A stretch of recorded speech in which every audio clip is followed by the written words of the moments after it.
I think God has given me this chance to, to be a successful person in my life. They understand my vision, but they don't really act on that. So that was a nightmare for me. Then how did you manage that? His job was to put the brown butter on top. And what he did, instead of brown butter, he started putting cream, which we put it in butter chicken. He started putting, and after finishing all the plates, we realized that he did major thing.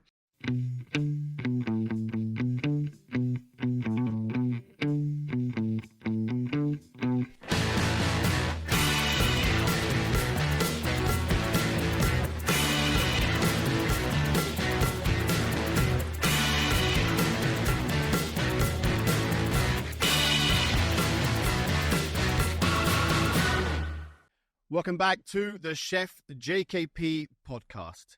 And on the show today, we have Anand Kumar, the executive chef of Melia Desert Palm, located in Dubai.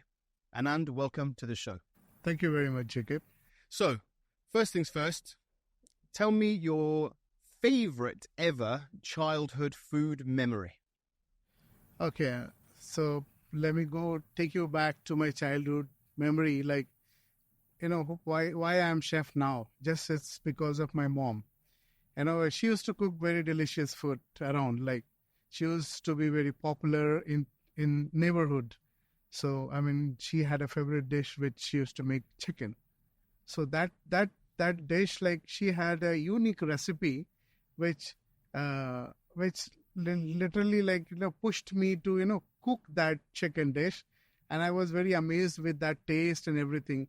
So I always try to, understand what is that all about. Because tell me about the dish. I want to go into the details. Okay, the chicken is very typical North Indian chicken dish, which is called chicken stir fried. So in English it's called stir fried, but in Hindi it's called chicken jalfrezi. Mm-hmm. So which is generally a very small cubes of chicken, very tiny cubes of chicken. And which has got a lot of chopped onion, garlic, ginger, then tomatoes, coriander. Everything is chopped. Nothing is made into paste. And those 5 ingredients are there. Nothing else to be put inside that. And the cooking process is really slow. You cannot cook it on very high flame. So that used to be very slow flame, where I used to wait for the chicken to be ready.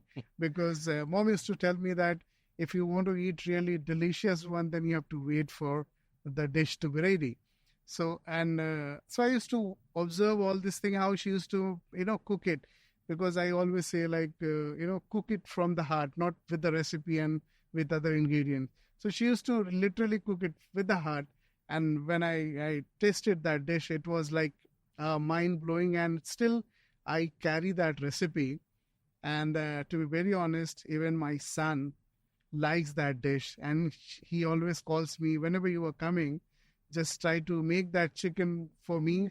That's called grandma's chicken. So he calls Dadiwala chicken, which is grandma's chicken preparation. So that recipe is very unique amongst our family, and we have a sibling. So that recipe has taken by all the siblings, and still it's the delicacy of their families. Like, still it is being cooked and enjoyed by the family. So that's the dish I can. And how old were you when you sort of remember sort of tasting? I think I was 12. I was 12 since that time. So then, growing up through your adolescent years, mm-hmm. What were the types of food that you would also have with your friends or on the streets or at school? Yeah, so but to be very honest, I have come from West Bengal. Kolkata, you must have heard about that, which is famous for food, street food. So I've grown up with eating, typical Asian food, Chinese food. Like we have a place called Chinatown. There you will get 100% of the people residing is Chinese. So they used to cook Chinese food. And then a lot of street foods are there, like Kolkata, it's Bengali food. So those type of food I've grown up with, like very unhealthy food, to be very honest. but yet it's very tasty. But very tasty, I'm sure. It's very tasty. So I've grown up with them. Still, I make it a point that even if I get 2-3 days of vacation from my family, I make it a point I go to that place, and 3 days, 4 days, I just go for a food walk with my friend. I mean, Amazing. that's why I'm like this. So then, as you went into education, did you always want to become a chef, or did you have a different path? Well, I never wanted to be a chef, to be very honest. And on the other side, I was not a very potential, good student. I was not a good student because I was mostly involved with my friends, outing, food joint, all the things. So that was the thing. So I wanted to be a pilot.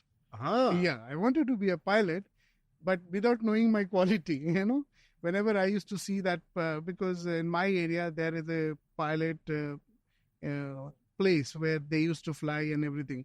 So that used to fascinate me, but I didn't know that I don't have education and qualification to be a pilot.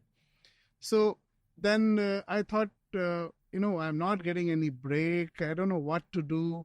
So I tried civil services.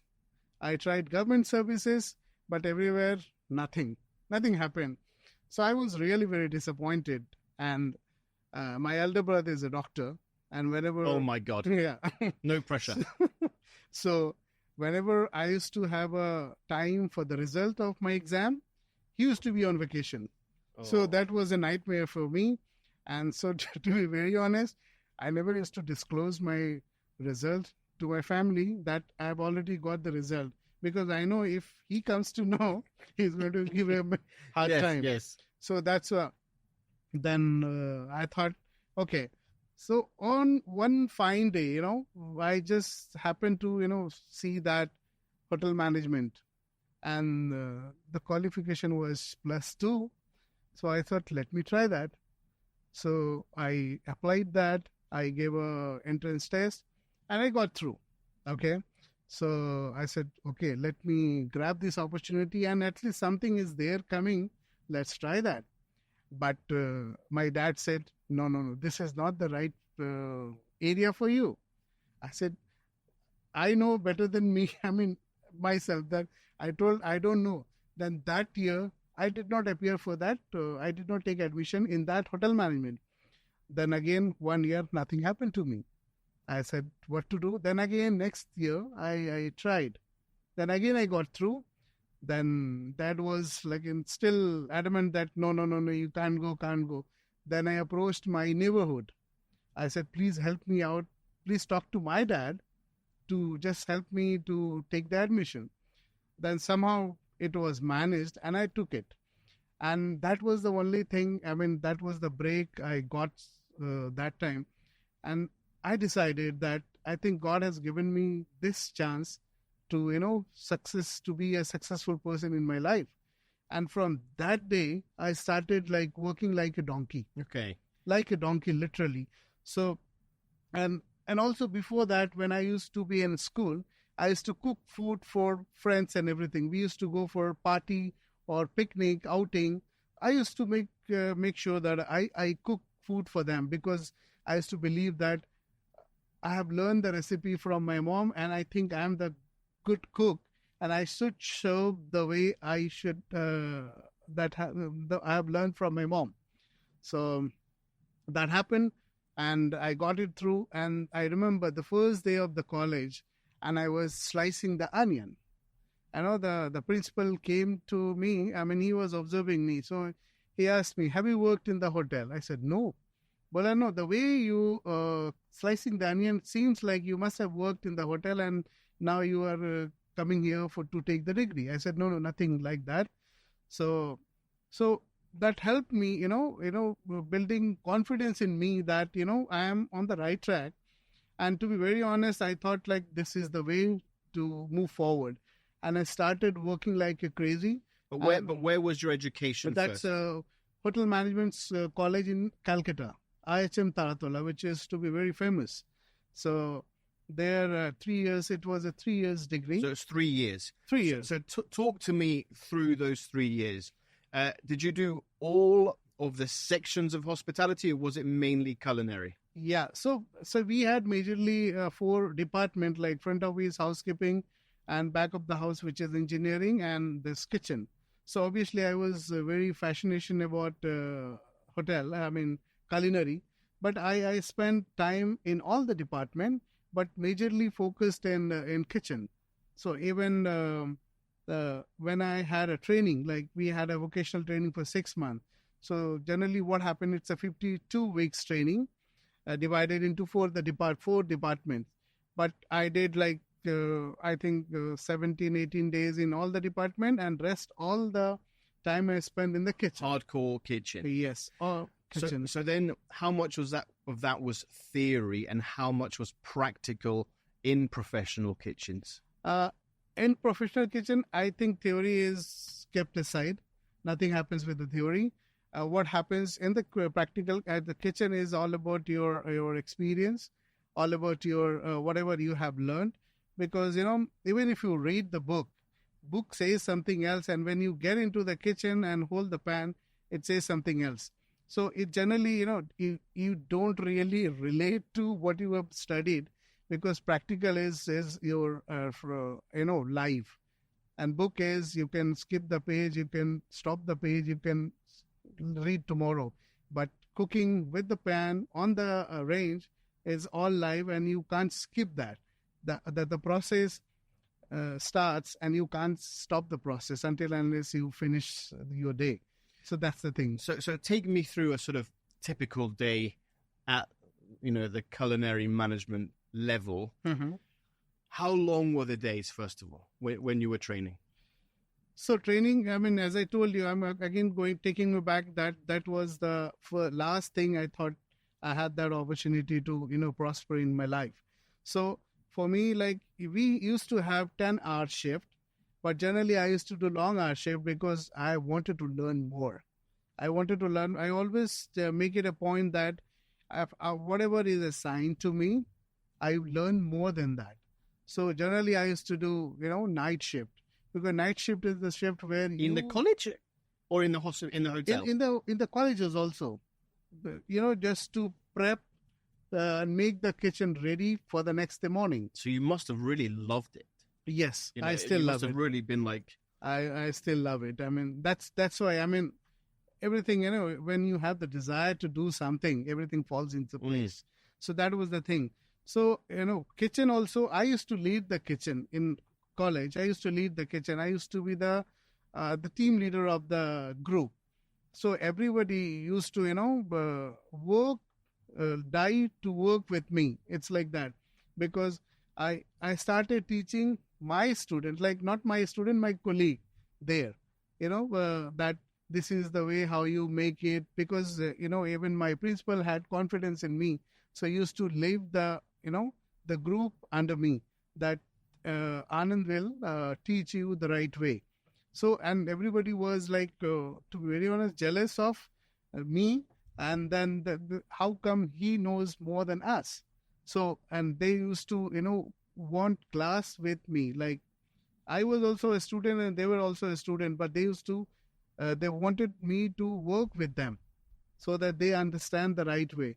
And I used to really like it, because, during, the first year only, I'm teaching them. And that was a very great for me. And I still, relish that moment that, during that time, I started teaching my colleague itself. So that was the very, that great success for me. So once you finished education, where was your first proper hotel job? All right. So campus, we had a Oberoi, we had Taj, we had Park. So there are a lot of campus scheme. I didn't go anywhere.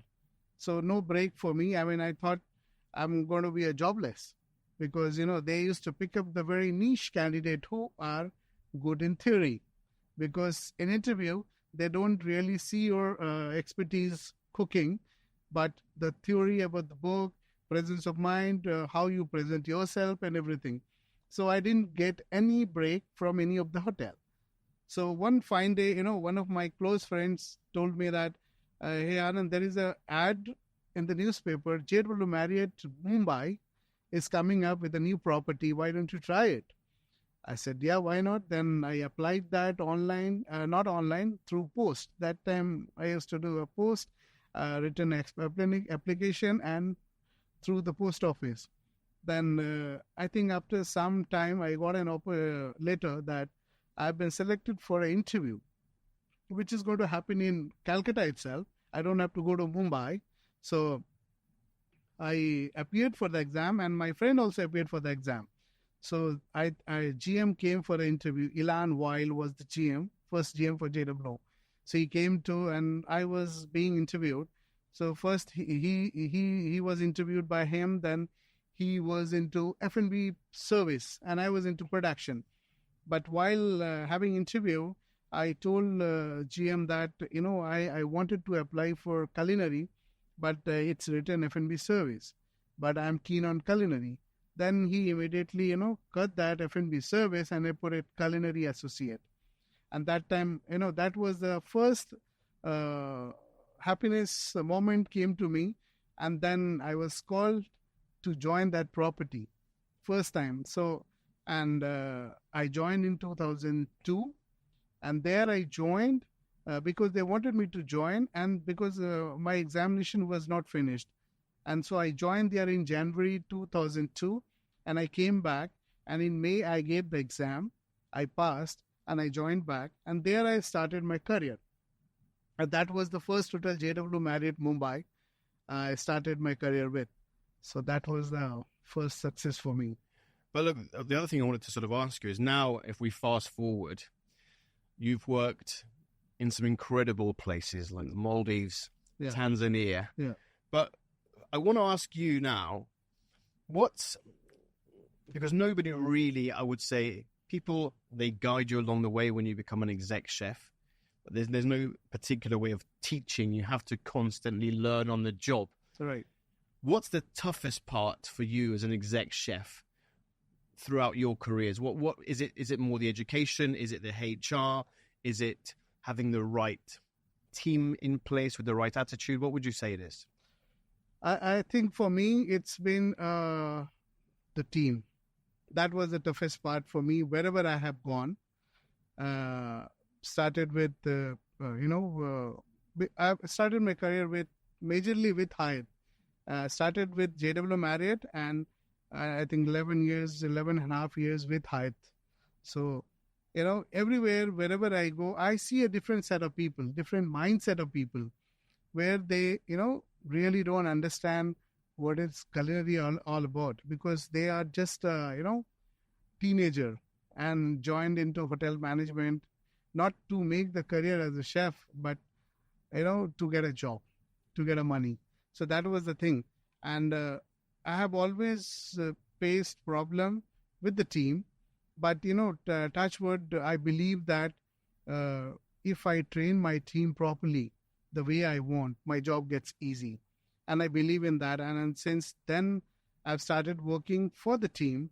So I always say, you care for the team so that they can be their best. So I always believe that since then, and whichever property I go and I take up, I make it a point that my vision, they understand. So I make their mind to understand my vision and try to understand then what is right, what is wrong, and what is the way forward. And once they understand, it's easy for me to, move the baggage up. So going through your career, let's say specifically in Hyatt now, Mm-hmm. when it comes to, you obviously got the local cuisine in India, Yeah. but are you also doing majorly international cuisines? Yes. I mean, what are those cuisines apart from the Indian local ones? Okay. To be very honest, I don't cook Indian food. Yeah, being an Indian, and I learned Indian food, how to cook it, because I started with, Thai cuisine and Japanese cuisine. So first, in JW Marriott, I learned Thai food and I learned Japanese cuisine. Then I moved to Hyatt, where I learned Italian. then European cuisine. Then while I was in Hyatt, I did a lot of food promotions like Singaporean, Moroccan, then Thai food festival, South African food festival. So there are a lot of food festival I have done with the Hyatt. So then you talk about Mexican, Italian. So, it's a world cuisine I have learned. So, when I was in India, in one of the property where majorly the food composition was 70% Indian food demanded by the guest, and 20-30% is, mixed of Asian and everything. So I was falling short of that. That's the bread and butter end of the day. So, I moved myself to, banquet kitchen where mostly the food was Indian. And to be very honest, Indian food has also got different regional cuisine, Then if you talk about North Indian cuisine, it's very difficult. And the people in North India, they are very, very adamant on the authenticity of the food. Where if you go 5% here and there, they will bang your head. Really? Yep. So it's like that. it's like that. Yeah. So then I started learning. I started cooking Indian food and spending time mostly cook Indian food. And it took me 2.5 years to learn typical, Indian food. Now I can say that I can cook Indian food also. But started my career with international food, end up with Indian food. Yeah. So the other thing I wanted to sort of ask you is, everybody knows that Indian weddings are huge, ginormous. Yes. Now, as an exec chef, you must have done a few in your time. Yes.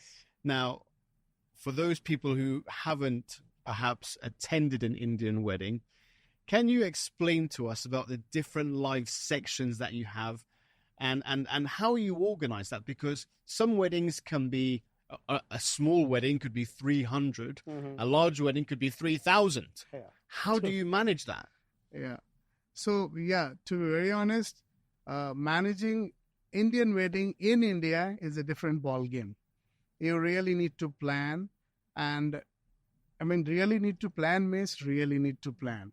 You can't go wrong because it starts with, like, if you have to do the wedding in December, you have to plan in January. It that advanced because it's a big wedding, 3,000, 4,000 now. And what happens that you have a different venues. Like Indian wedding generally it's a pain. Yeah, it's a pain. It started with many rituals are there, like morning, evening, late night, midnight. Everyone's exhausted. Yes, right? At 100% exhausted, yeah. Especially, I feel pity for the bride and groom. Yeah. Who has to be there. Oh, my God. He has to be there. So it starts with, and in all the rituals, we have got different food offering. Night, midnight different, lunch different, evening different. Like it's all about food.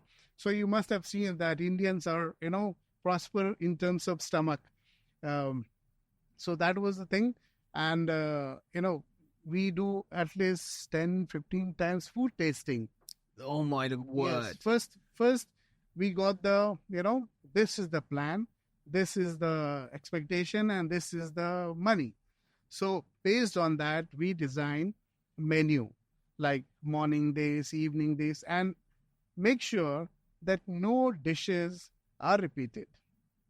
That is throughout the 3 days. Throughout the 3 days or 4 days, until unless it is required by the party. Right. Yeah.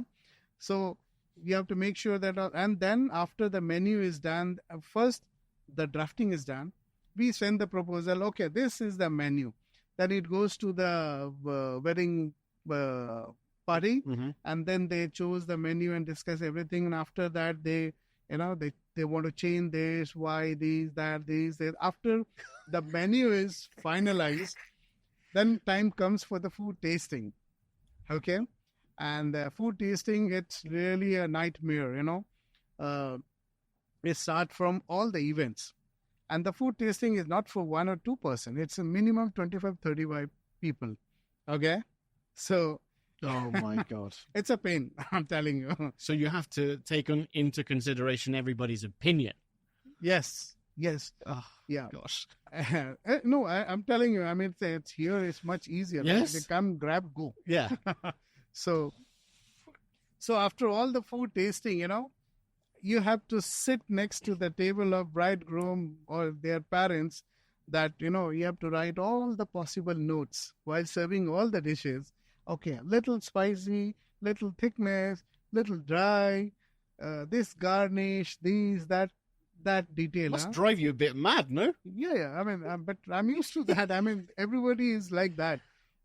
European food is much easier. Yeah. But Indian food is very difficult, to manage, because especially when you talk about the regional cuisine. So there are How as well, yes. number of regions. So morning they sometimes take North Indian, dinner take South Indian, Eastern cuisine. You like this, they take it out. After food tasting and everything is done, then the final thing comes, and there, like, I used to be like mad, because I used to follow for all the vendors, all the suppliers, because your raw material has to be there in the kitchen. Otherwise, you cannot cook. And well advanced in time, production quantity, quality, tasting. So it's a nightmare. Serious, huh? It's I a mean, nightmare. really. And then, I mean, it's kind of 3-4 days sleepless night. You can't sleep it. Mm. To be very honest, you can't sleep it. Night also, they are cooking. You have to make sure that they are cooking the right way. Why I'm saying all this thing? Because generally, when we do Indian wedding, we get huge money. And if one thing goes wrong, they generally ask for waive of the bill. No. Yes. Really? Yes. Not 100%, but okay, this event I have done, I didn't like this, you did not, put the way we wanted. I don't want to pay this. So it's a nightmare. And especially, when you are driving these weddings, people, even GM loves you because you get the most revenue for the hotel. Well, I was going to say. Yes. They love you. But on the other side, your job is in stake. Like, everything is on right time. And after the event happens, you are relaxed. And trust me. Sleep for 7 days?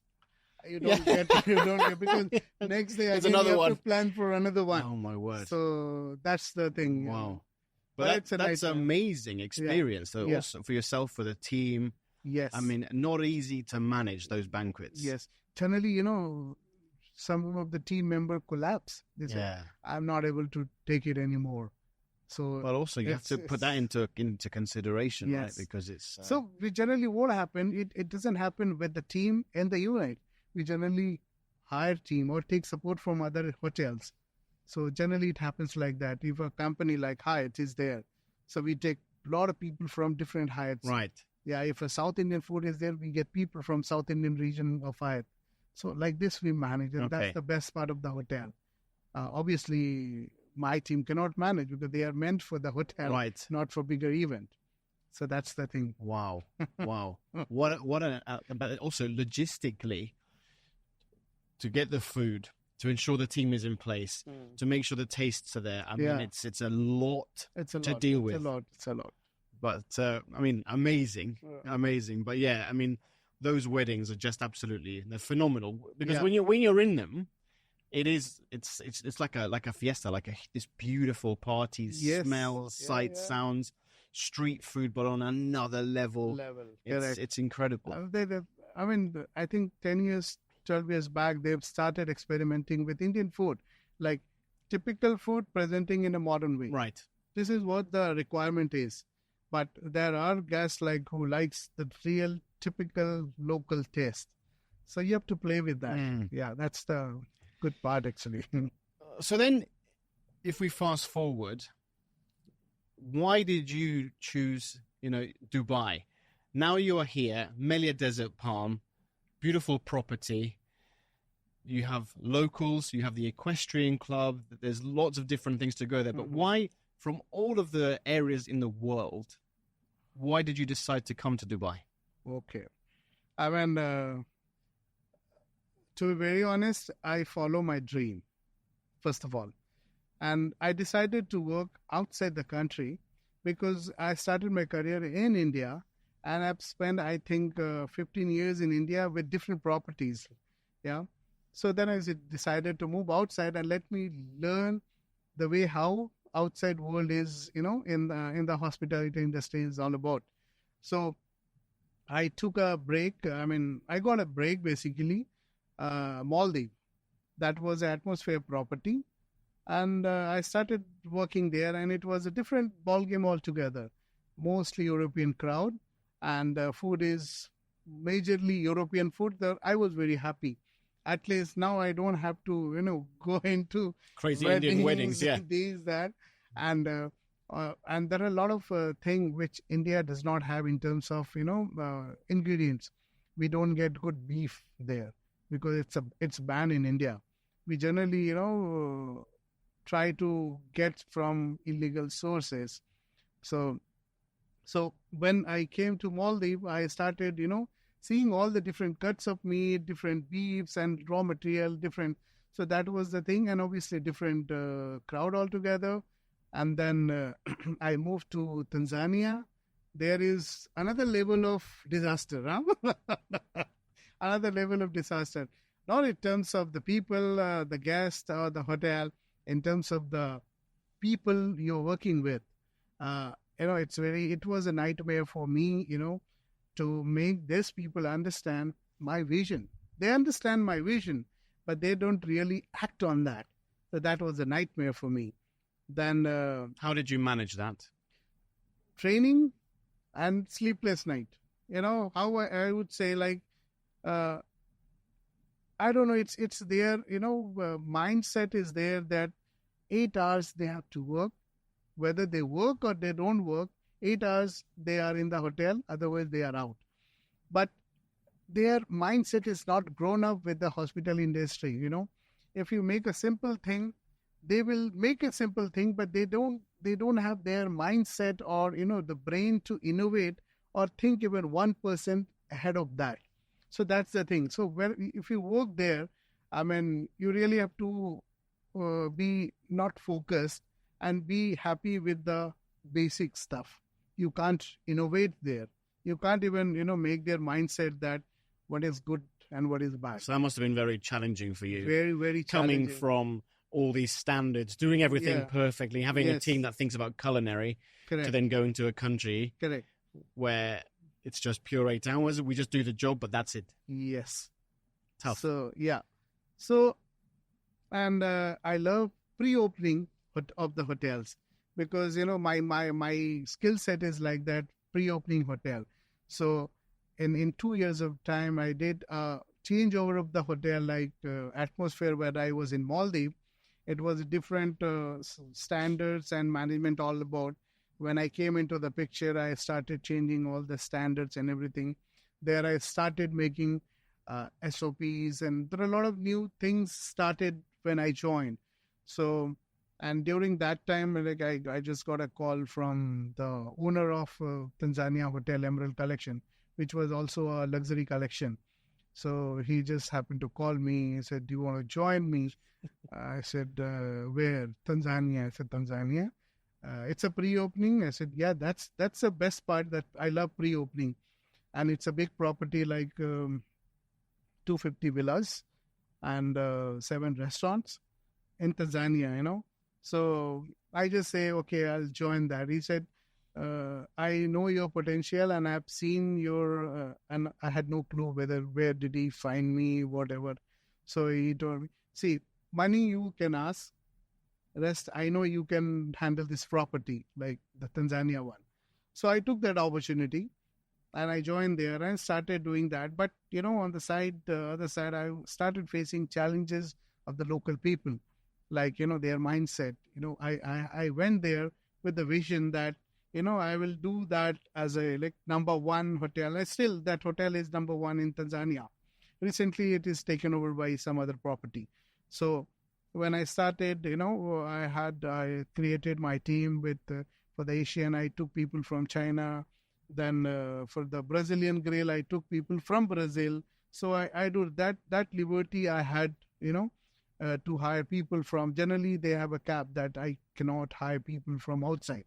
Especially a junior level, you cannot. You have to survive with that local, because that's the thing. And if somebody is opening a hotel, you need to give opportunity to the local people. You can't just hire. So that's the thing. But yeah, now I started facing that challenge, which I used to speak to my owner that I'm facing this challenge and this is going to be, I think, not working out for me. He said, no, no, no, no, you be there, you will do something good. Then, but I was not in mindset to continue further. So I said, but I will open that hotel, but after that I'll have to go. Then he flew, he came from his country, Italy. Then he tried to understand me, like what is happening here. I said that this is the thing. I mean, everything product is there, process is there, but the people is not there. So generally, we always believe that if three P's are working, people, product, and process, then it works. But their people were not, really helping. So it's a joint, discussion that after opening that hotel, I will leave this property, and I left that property. Opened that hotel in December 1st, and last week of December, I left that property. But with a good note, then I went back to India. I said, no, let me go and relax for a month, at least give time to myself and take care of my health. And then I will see, because money is not a problem. Money is not a concern for me. I want to, just give time to yourself. But I remember after 2-3 days, I started thinking, oh, I don't have job. So again, I started, thinking, no, I cannot sit at home. It's not my cup of tea. Then again, I think 7 or 8 day, I got a call from Asia Pacific Director of Culinary that there is an opening JW Marriott luxury segment. Oh, do you want to grab that opportunity? I said, yeah, why not? Then I went there. I opened that hotel also. So generally, opening a hotel is a nightmare. You cannot sleep the entire 5 months because there are a lot of process to it. There are a lot of points to it, like almost 365 checklist points. Oh, it's very complex when pre-opening. You Anything need to tick all the box before you open. You need to make sure it is done. So JW Marriott I opened, then in between, again, my old company, Maldives GM was calling me. He said, chef, you want to join that because after you left, this property is falling apart. I would love to join them, but in between, the corporate chef who used to be there in Maldives, he joined Melia before, and I had no clue he joined Melia. Then one fine day, he just called me. I called him that I'm leaving Tanzania and I'm looking for a job. Then he told me, okay, Maldives, you come to Maldives. Then after that, everything done. And in between, I joined JW Marriott for the pre-opening because it was pre-opening and I love pre-opening. And that was JW luxury segment. I thought it's better to grab that opportunity. And in between, that Maldives GM, really pushed me to join his property again, where everything done, like visas, all the things done. And in between, the corporate chef who used to be there, he joined Melia as a F&B partner. He called me, Anand, can you join this property? Then I was in two mindsets. So what was your mind? I was going to say. Two mindset. I said, this property I know, not Melia, the Maldives property I know, and how to fix it, I know that also. In a second, you would have fixed it. But here, it's going to be a new challenge for me. New country, new people, new place. It's going to be a challenge for me. Then I spoke to a couple of my mentor, not mentor, I can say that GMs, previous GMs, where I used to share a lot of professional things with them. He told me, Anand, it's better to join a known enemy than, unknown friends. So I said, okay. Then, but still I wanted to challenge myself. I said, why I can't work in Dubai with a different set of people? Then in the last minute, I grabbed this opportunity. I said, okay, I'm joining there. And I still, I'm not in good terms with my Maldives GM. He is really angry with me that I dished him. But, sometimes you have to do what you want to do, Give it time. Give it time. Yes. So I grabbed this opportunity and my journey started in Dubai. So then tell me about your aspirations for the property, because the property's already been set, established for a long time. You've got the restaurants which are already there. Yeah. But what is it that you want to implement to ensure that operation runs at the highest possible level? Yeah. So when I joined last year here, I generally, which property I go, I make it a point. I did the analysis of that property in terms of guest feedback, TripAdvisor, and there are other segments like business review and everything. And this property was not doing good in terms of guest satisfaction. Yeah, money was there, but the satisfaction level of the guests were going down. So, and even when I joined there, I was told that this is the feedback of this hotel. It's not very highly appreciated about the food and all. Where I came into the picture, then I worked with the team, and obviously I face challenge here also, to make the people understand what is good quality and what is bad quality. So from the day one, I fixed the suppliers first. Almost 45 suppliers I changed within 1 month. I said, no, I need the right raw material to cook right food. So in 1 month I did that. Then 2 months I did new menu changes with the new training and everything. And I joined in May and a new menu was launched in August. And it launched very successfully and people started appreciating lot, and then now the graph is really going high. So which is a plus point for me. And that is the thing. So my idea was to give the residents or the guests the best food which they have never tasted, because it's my capability. If I am in this property, if something is not right, that means I'm not right. And it applies to everybody. So I made it a point that whatever is going on the guest table has to be the perfect one. I mean, no one gets any chance to complain. But yeah, we also say that, even if you put 1,000 dishes on the menu, there is one dish which is always missing. And even if you are serving 3,000 guests, you will get one guest who will not like anything. Of course. But you can't cook for everybody's palate, yes, right? So yes. It's normal. Yeah. But yeah, that's the thing. And obviously, I would like to give a lot to the society, to the residents, because, I feel that they have the potential to come and dine with us and use our services. But, food is the thing where, attract people from across the world.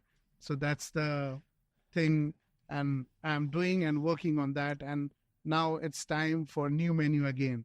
So a new menu has been drafted, approved and everything. Now from 1st of April, we'll start the training on the new menu. And then we launch the new menu by August probably, because, during this time, generally they go for a vacation and very less footfalls. So that is the thing.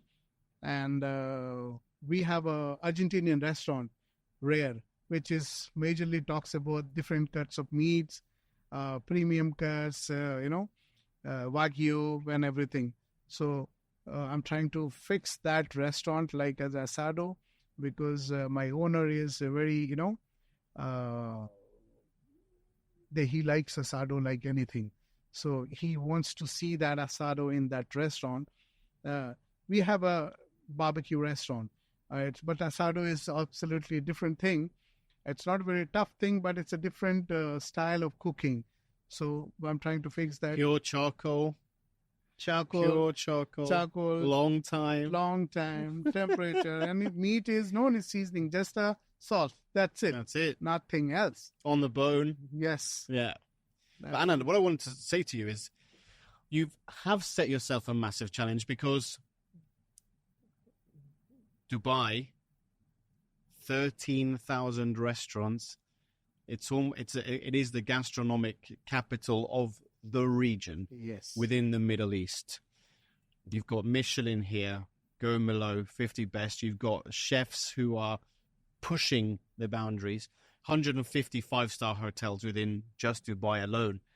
Then you've got Ras Al, Abu Dhabi, so on and so forth. So you've got a big challenge on your hands. You know, and as you said, how do you see yourself within this incredible gastronomic atmosphere? See, honestly, I don't focus much on gastronomic thing. I believe in simplicity of the food is the key to success. You know, when you get your basic right, you can do a lot of gastronomic, lot of, drama with the food. But you have to make sure that the food is just the right. base is correct. Base is correct. So I generally focus on if you want to have a steak, make sure it is steak, not with lot of drama, But obviously, if it's a mashed potato, it has to be a good mashed potato, not like mashed potato with something else, drama or something like that. So that is there. So I purely believe in what guest wants is the basic food and the real authentic food. I still remember our signature that meat lasagna is in there in the menu, and I remember one of the most critical guests. He is the critic of the food. So he always used to, comment about, it's not right. You guys can't get anything right since the time I'm here, since the time I'm eating here. I mean, I've never got anything which makes me happy. He sounds lovely. He sounds very nice.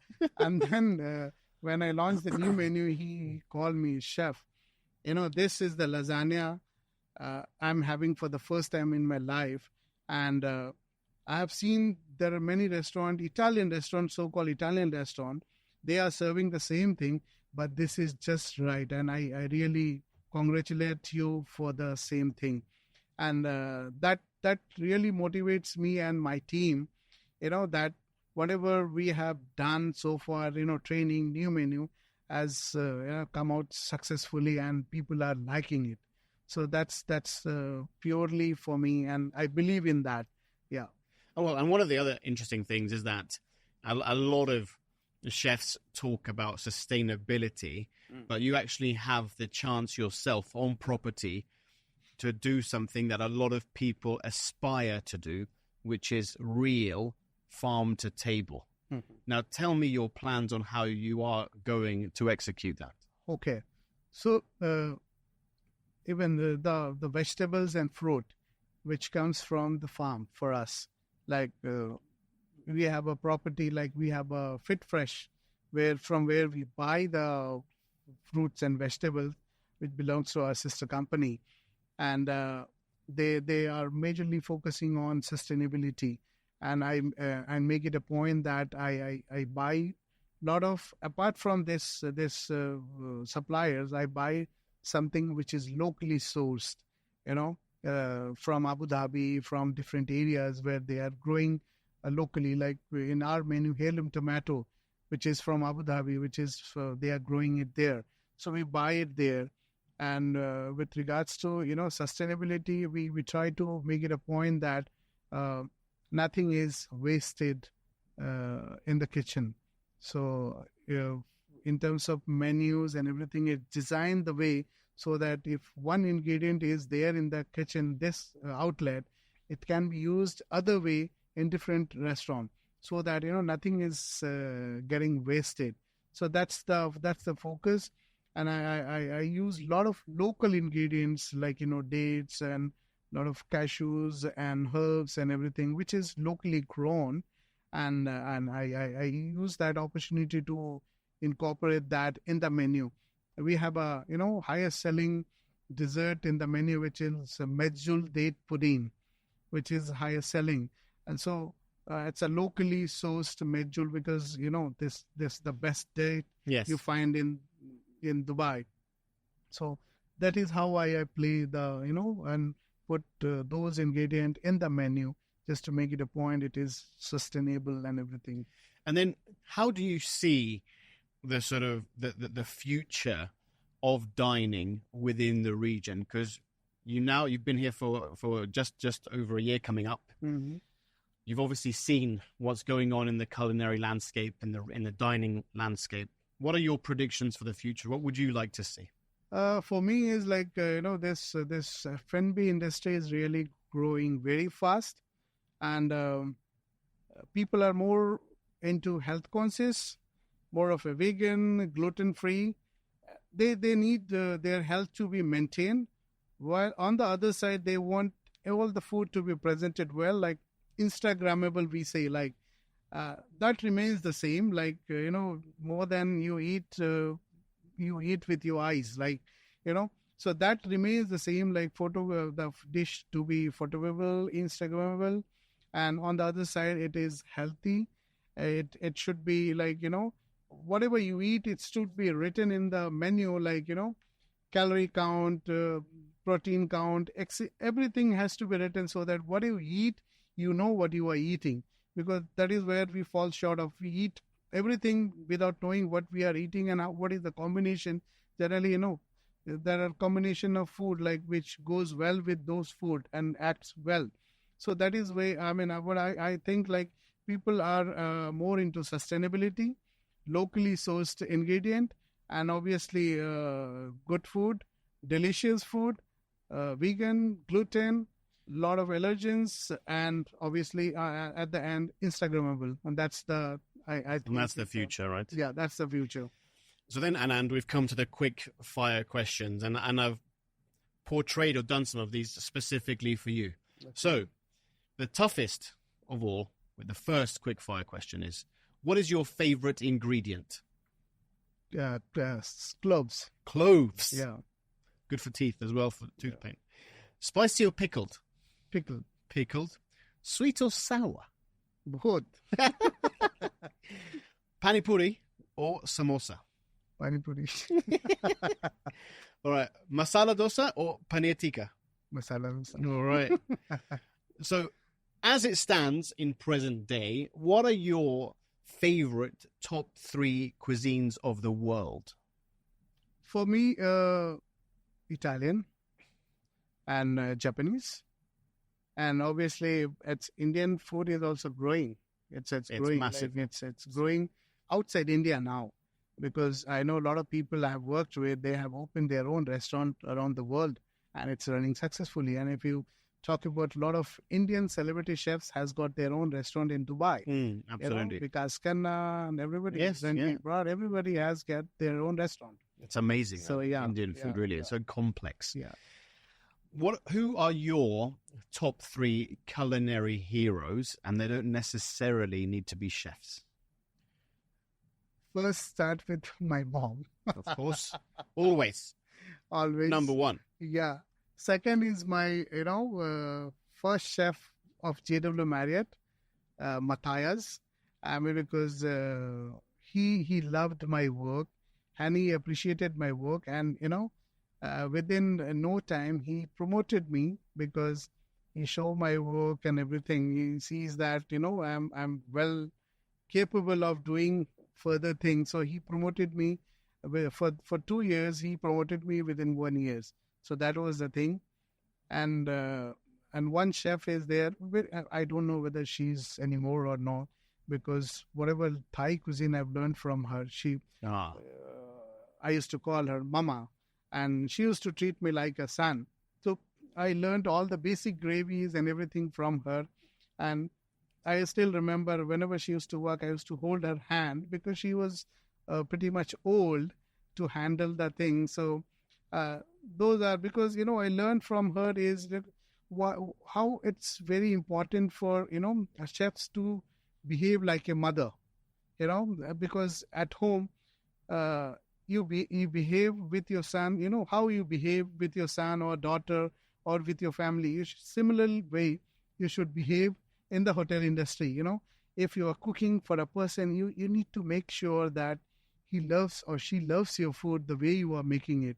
And trust me, if you cook with a good heart and care and affection, the food comes out to be a delicious one. 100%. 100%. Yeah. Now, from all of your years of experience in the kitchens and in restaurants around the world, can you tell me your funniest ever kitchen incident that you've either seen or been involved in? It keeps happening. Everybody knows that culinary is all about fun, That's the best thing. It's all about fun. So I remember, again, we were doing a whiskey tasting dinner, and there we done all the menus, that first, second, third, fourth courses goes with like this, with the different whiskey pairing and all.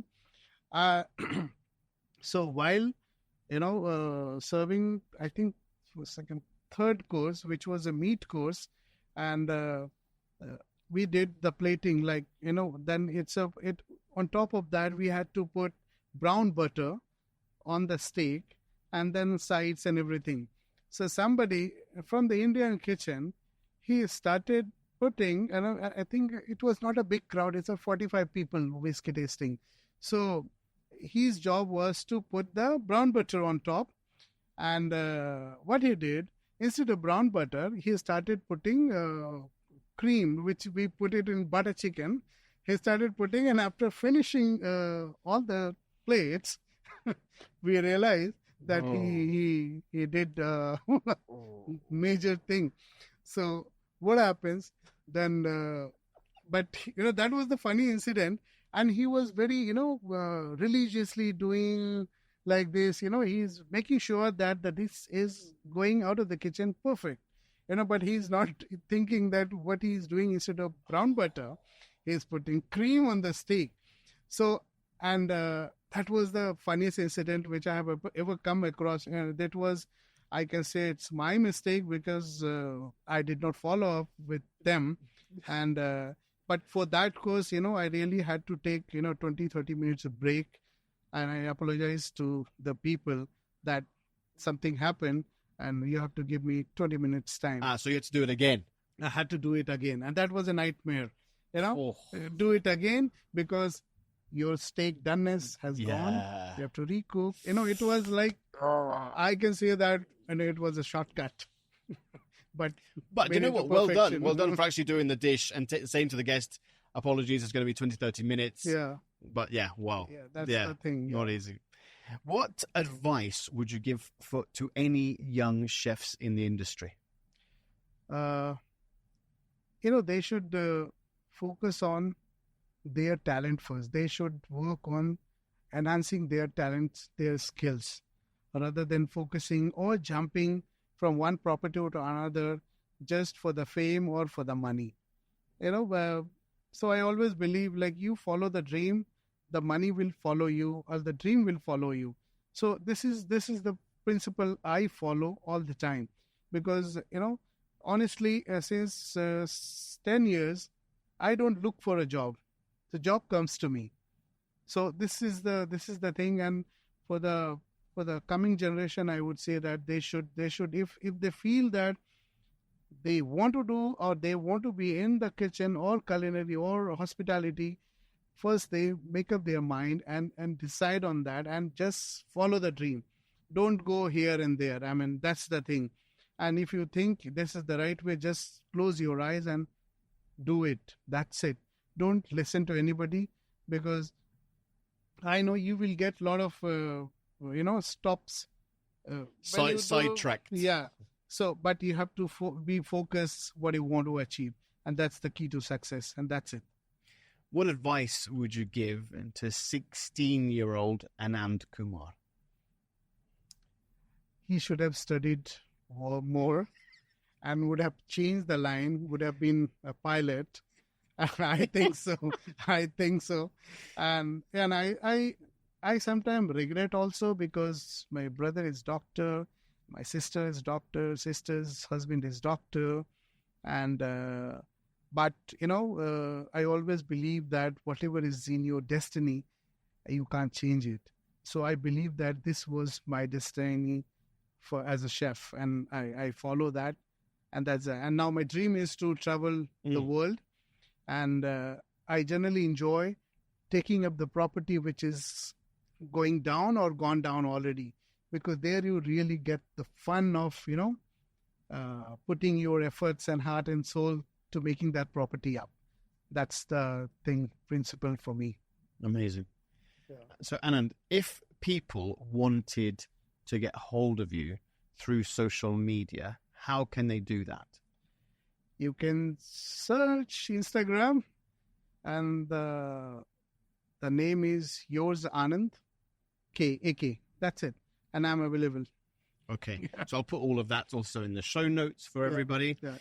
So Anand, I just wanted to go through a small recap of what we've discussed, from your childhood memories growing up, wanting to be a pilot, then your teenage years, then going through education, university, to then getting your first ever break, which was amazing, then learning through the years of the culinary education system, to then going and becoming an incredible executive chef in all of these amazing properties, then traveling to different countries, different challenges, different jobs, to now in Dubai, setting your standards, setting your ways here, and really getting the property on top to where it should be. On behalf of the Chef JKP podcast, I just wanted to say a personal thank you very much for coming onto the show. Keep doing what you're doing, because I know it's going to be incredible, and really I cannot wait to see what you're going to do next. Thank you for having me here. Thank you, Chef. Thank you.